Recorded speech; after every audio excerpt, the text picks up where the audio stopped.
Ustadz, Pak Kiai.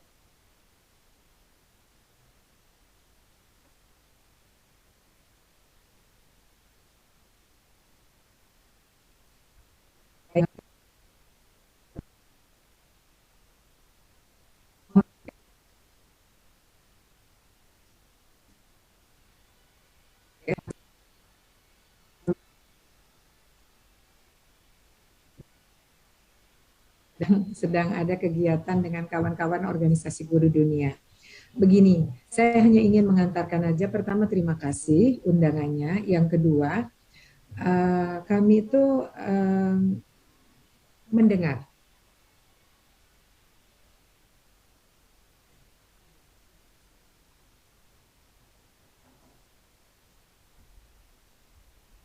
Maju itu tiba-tiba dijadikan kurikulum nasional itu menjadi obrolan sehari-hari para guru. Karena ini nggak mudah, karena mereka baru saja mulai sedikit tune in di 2013, kurikulum 2013, yang pendekatannya saintifik dan juga karakter. Sebuah proses yang pada waktu pembuatannya pun kita meyakini bagi sebuah usaha untuk melakukan perubahan yang lebih baik. Belum nih, di seluruh Indonesia masih bertanya-tanya, tiba-tiba kita mendengar kurikulum baru gitu. Dan setelah kita pelajari dari berbagai negara, yang namanya pendekatan project itu kalau ini kan setiap semester paling tidak ada 2 project gitu. Awalnya senang anak-anak itu.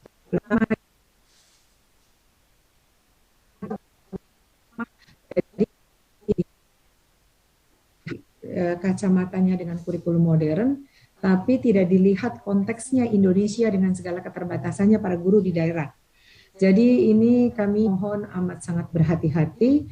Kami mendengar sambil komunikasi dengan kawan-kawan di berbagai tempat ini. Kami juga sambil tetap ingin nguping gitu, dan ternyata pendapatnya sama dengan apa yang kita pikirkan. Perubahan ini terasa sangat tergesa-gesa.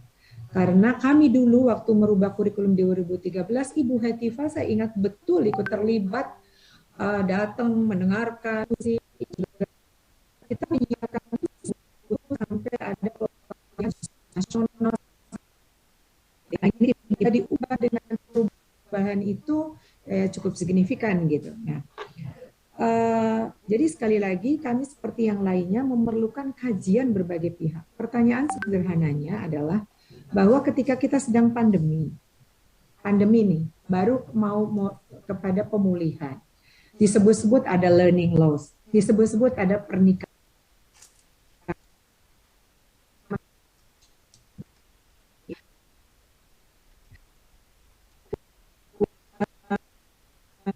akses internet, akses jaringan tidak menjangkau semua, jadi terdigital gap yang luar biasa, ataupun kemampuan menyerap bahan ajar yang gapnya luar biasa karena ada yang dapat akses, ada yang tidak.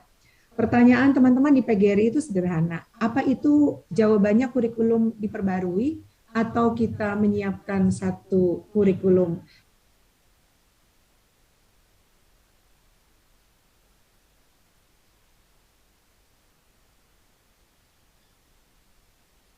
Apakah pantas sebuah nama program dijadikan nama kurikulum? Gitu.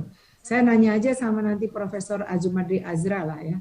Biasanya kurikulum nasional, kurikulum Indonesia, kurikulum berdasarkan tahun, dan ini kurikulum berdasarkan program. Apakah itu relevan? Dan guru-guru bertanya, apa yang disebut dengan fleksibilitas? Karena ketika kurikulum ini didorong,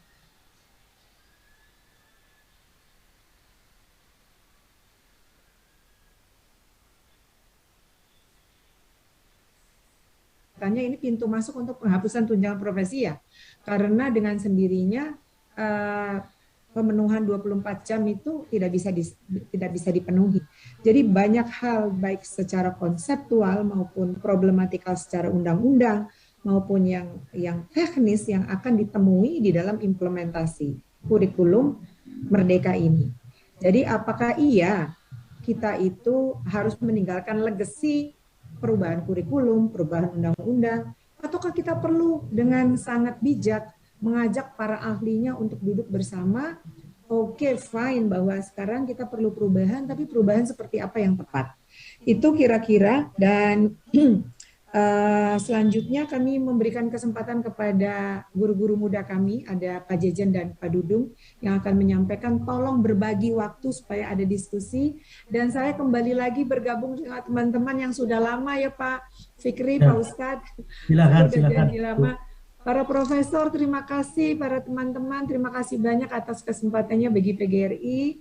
Mohon maaf jika ada kekurangan. Pak Din, pamit dulu. Pak Azra, Pak Mulyasa, dan Cecep nih kalau nggak salah ada tadi ya. PGRI harus FGD dengan saya ini, Bu. Terima kasih. Wassalamualaikum warahmatullahi wabarakatuh. Izin bergerak ke sebelah. Ya, ini ya, karena pertanyaannya kan butuh dijawab itu, Bu. Kayaknya perlu tuh Prof. Zumardi Azra diajak diskusi itu sama PGRI. Oh, oke.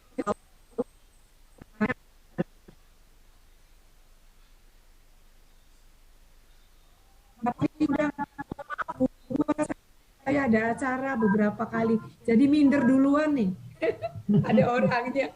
Ini mumpung menawarkan, beliau silakan, Prof. Onji mangke. Monggo matur nuwun sangat. Assalamualaikum. Izin kami persilakan Pak Dudung dan Pak singkat-singkat. Silakan Pak Dudung dan Pak Jejen. Ya. Terima kasih pimpinan, Gus Fikri, serta anggota yang saya hormati, guru besar yang hadir di sini luar biasa. Saya mendapatkan inspirasi, motivasi, dan pencerahan sehingga ini menjadi clear. Pertama, bahwa kami ingin menyampaikan Persatuan Republik Indonesia, khususnya saya sebagai pelaku di sekolah. Pertama, saya belajar teori terkait dengan transformasi dalam menghadapi sebuah perubahan dalam satu lembaga.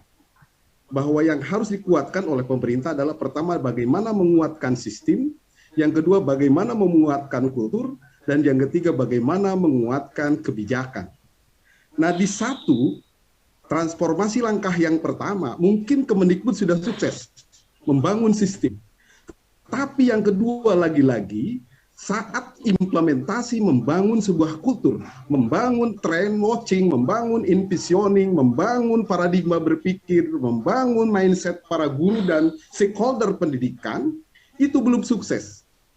Karena yang hari ini harus dilakukan adalah, Pak Pimpinan dan para guru besar, adalah bagaimana kita mendorong para guru-guru ini untuk berkualitas, untuk bagaimana siap dengan berbagai tantangan dan berbagai perubahan. Ini yang sebetulnya fokus masalah yang harus kita kerjakan dan yang harus kita lakukan. Berdayakan guru, kembangkan guru, muliakan guru, ini akan menghadirkan sebuah konsep pendidikan nasional yang saya pikir akan memberikan kontribusi yang terbaik untuk bangsa dan negara. Berikutnya PGRI menyampaikan, setelah kami dengan detail dan dengan cermat, tuntas, membahas kurikulum merdeka, semakin kami yakin bahwa kurikulum merdeka ini saatnya harus ditunda dan saatnya harus dikaji ulang secara bersama-sama. Untuk apa? Untuk bagaimana menyiapkan dan bagaimana memiliki sebuah kolaborasi dan kontribusi untuk bangsa dan negara. Itu yang pertama. Yang kedua, langkah yang harus dilakukan oleh pemerintah, paparan kami sudah sampaikan, ini hanya penguatan dan kritikal saja. Langkah yang kedua, Kemendikbud harus segera membentuk tim yang tidak hanya terdiri dari satu lembaga, tapi seluruh stakeholder pendidikan bergabung di sana. Ada Muhammadiyah, ada NU, ada organisasi profesi, ada para tokoh, pakar, guru besar, semua terlibat. Untuk apa? Bagaimana membangun blueprint pengembangan kurikulum. Ini fokusnya apa, berikutnya fokusnya apa, sepakat dengan Prof. Cecep. Jadi blueprint pengembangan reform of kurikulum harus disiapkan dari sekarang. Sehingga peta jalan pengembangan kurikulum itu jelas, real untuk kepentingan nasional. Tidak hanya untuk kepentingan program sesaat saja.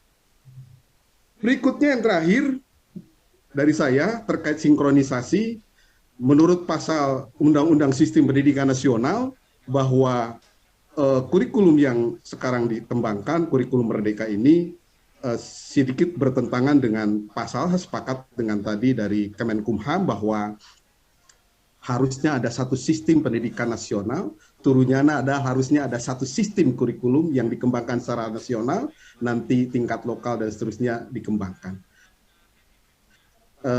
Terakhir, kelibatan sebuah keharusan berdasarkan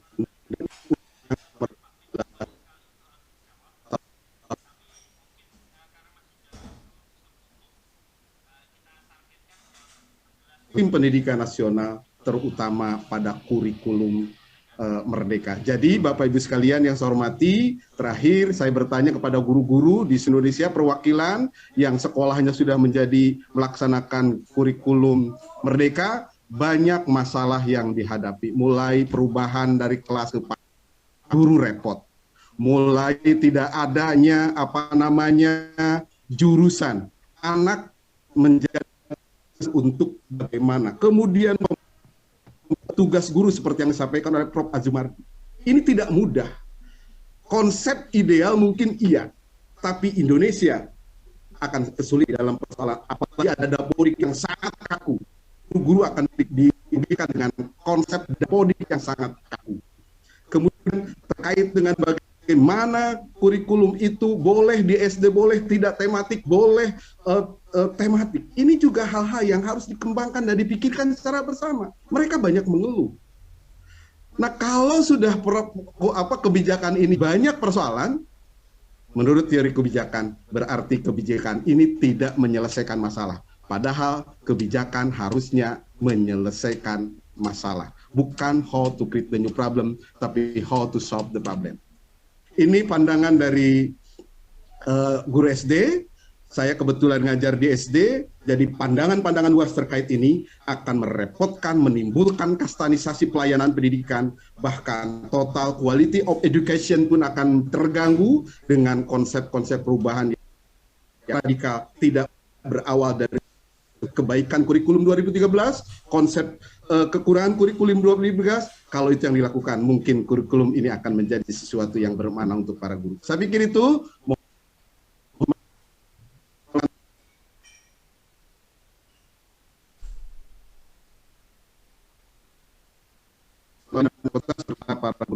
para guru. Mudah-mudahan bisa bermanfaat. Assalamualaikum warahmatullahi wabarakatuh. Pak, saya terkait dengan undang-undang berikutnya, Permendikbud yang sudah disiapkan, Permendikbud 47 terkait SKL. Ada keadaan, kalau di undang-undang sebelumnya ada diktum bahwa ketika undang diundangkan, ada tahapan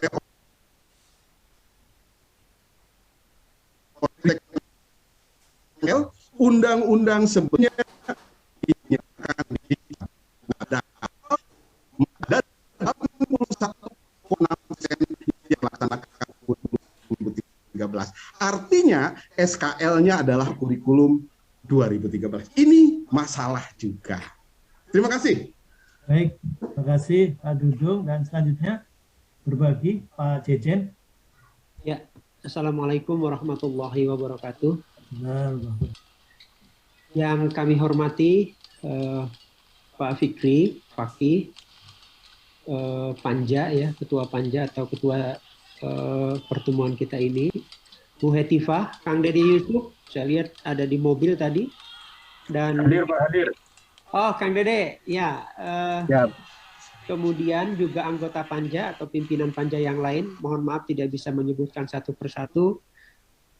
Izinkan di kesempatan yang mulia ini saya menyebut Prof. Azra, dosen saya, juga Prof. Mulyasa, promotor saya waktu S3. Semoga sehat selalu. Ya. Juga profesor yang lain, mudah-mudahan tidak kurang rasa hormat saya karena tidak bisa menyebutkan satu persatu. Singkat saja, bahwa PGRI itu di dalam kajiannya sepakat bahwa dalam konteks pandemi ini K13 itu disederhanakan.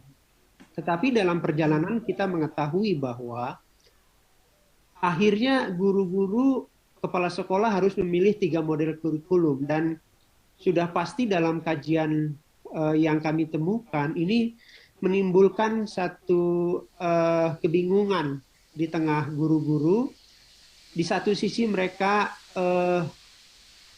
disibukkan dengan atau berjuang dalam konteks mendapatkan fasilitas internet, laptop, dan juga kuota, tapi pada sisi lain mereka disibukkan oleh pilihan-pilihan yang sebenarnya kita tidak melihat kriteria apa sesungguhnya yang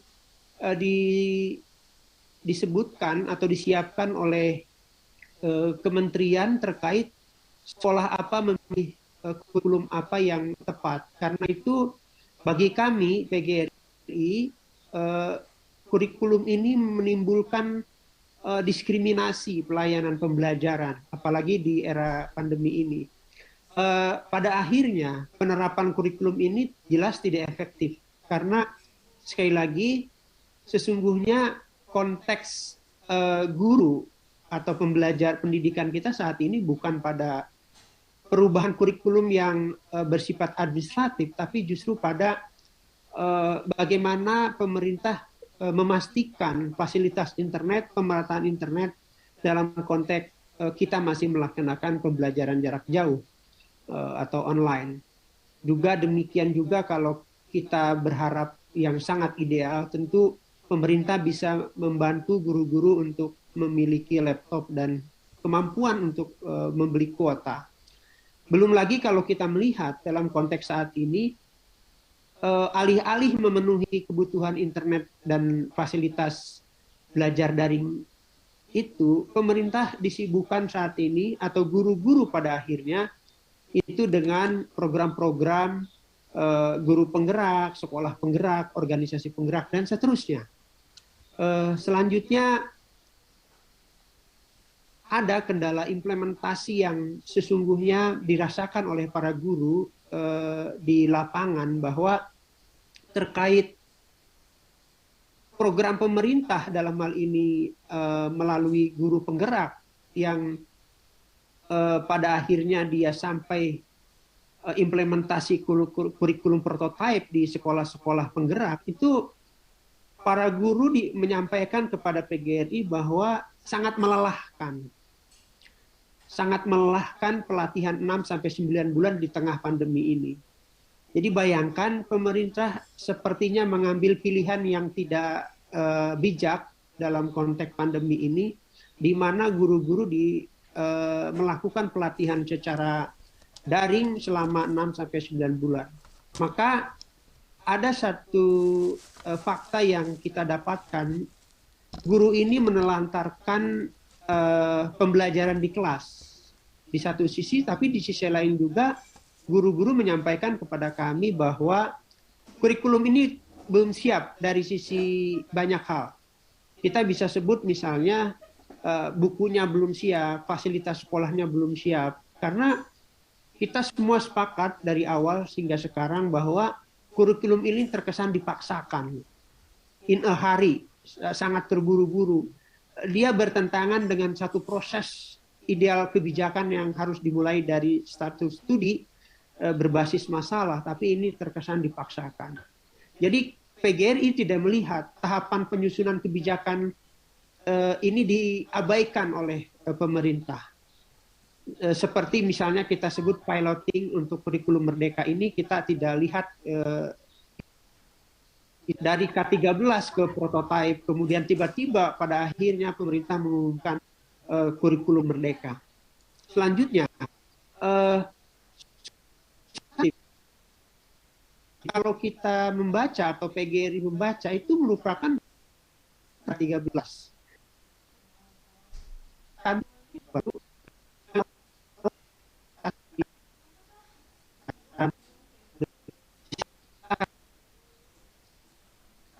berbasis proyek itu di K13 ada substansi kedua hal tersebut. Jadi PGRI berani menyimpulkan bahwa pergantian kurikulum ini hanya berganti bungkusnya saja, bukan pada substansinya, pada kuantitasnya, bukan pada kualitasnya. Jadi karena itu kita melihat, kalau kita kaji lebih dalam, proyek pelajar Pancasila itu PGRI melihat itu tidak berdiri sendiri dia, tetapi harus inherent. Dia harus terintegrasi ke dalam setiap proses pembelajaran, apapun mata pelajarannya. Jadi PGRI menyimpulkan bahwa kurikulum Merdeka ini mengingkari prinsip holistik integratif karena proyek parsial pelajar Pancasila ini. Gitu. Nah, yang terakhir bagi PGRI, saya kira ini dari sisi alur ya, dari sisi alur atau siklus, kurikulum prototipe, kurikulum Merdeka ini tidak mengikuti alur atau siklus sebuah kebijakan dirancang atau disusun. Kalau dia komitmen pada alur atau siklus desain sebuah kebijakan, maka mestinya stakeholder yang ada itu dilibatkan, ya, tidak menjadi eksklusif ya, atau elitis begitu. Jadi stakeholder itu dilibatkan, kemudian juga naskah akademik juga harus ada sebelum digulirkan kepada publik atau kepada DPR. Dan tentu saja akan memerlukan waktu yang cukup untuk menghasilkan satu kebijakan atau kurikulum yang bisa menjawab problem-problem utama pendidikan kita. Karena itu kita melihat satu kesalahan besar kementerian dalam hal ini, minimnya pelibatan publik dalam desain kurikulum ini. Kita menyebutnya di PGRI itu sebagai perubahan kurikulum ini harus kolaboratif atau gotong royong dalam bahasa yang mudah kita pahami. Dan PGRI melihat momentumnya tidak tepat ya dalam masa pandemi ini, merubah kurikulum sampai 2 atau 3 kali.